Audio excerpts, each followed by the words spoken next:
ঘরের সকল অভাব দূর করতে সূরা কাউসারের একটি আমল করুন। সূরা কাউসার যদিও ছোট্ট একটি সূরা, তবে ফজিলত কিন্তু অনেক বেশি। এটা পবিত্র কোরআনুল কারীমের 30 নম্বর পারা 23 নম্বর পৃষ্ঠার 12 নম্বর লাইন। সূরা কাউসার পবিত্র কোরআনুল কারীমের 108 নম্বর সূরা। এই সূরাটা যদিও ছোট্ট একটি সূরা, তবে এটার ফজিলত কিন্তু অনেক বেশি। পবিত্র কোরআনুল কারীমের সবচেয়ে ছোট্ট সূরার নামই হচ্ছে সূরাতুল কাউসার।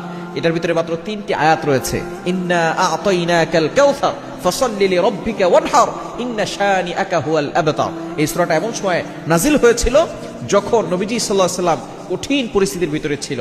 যখন নবীজি সাল্লাল্লাহু আলাইহি সাল্লামের ছেলে সন্তান দুনিয়া থেকে বিদায় নিয়েছিল, তখন কাফেররা তাকে টিটকারি করেছিল, অনেকে হাসি ঠাট্টা করেছিল যে মুহাম্মদের ইসলাম শেষ হয়ে গিয়েছে, তার কোনো সন্তান নাই। তখন আল্লাহ পাক রব্বুল আলামিন সান্ত্বনার বাণী হিসেবে এই সূরা নাজিল করেছেন, ইন্না আ'তাইনাকাল কাউসার। নবী হে, আমি আপনাকে কাউসার দান করেছি, হাউজে কাউসার। শুধু তাই নয় নবী, যারা আপনাকে গালি দিচ্ছে, নির্বংশ বলছে, তারাই হলো নির্বংশ। সুতরাং এই সূরা কাউসার যদি আপনি আপনার ঘরের ভিতরে আমল করতে পারেন, আপনার ঘরের সকল অভাব দূর হবে, ঘরের সকল বিপদ দূর হবে। শুধু তাই নয়, দুশ্মনের দুশ্মনী থেকে আল্লাহ আপনাকে হেফাজত করবেন, আপনার জানমালের হেফাজত আল্লাহ পাক রব্বুল আলামিন নিজে করবেন। শুধু তাই নয়, এই সূরা কাউসারের আমল করলে আল্লাহ পাক রব্বুল আলামিন in the day of judgement, কিয়ামতের ময়দানে নবীজির হাত মোবারক থেকে এই হাউজে কাউসার আপনাকে পান করাবেন। যেই পানি একেবারে দুধের থেকেও বেশি সাদা হবে, মধুর থেকেও বেশি মিষ্টি হবে। একবার যে পান করবে,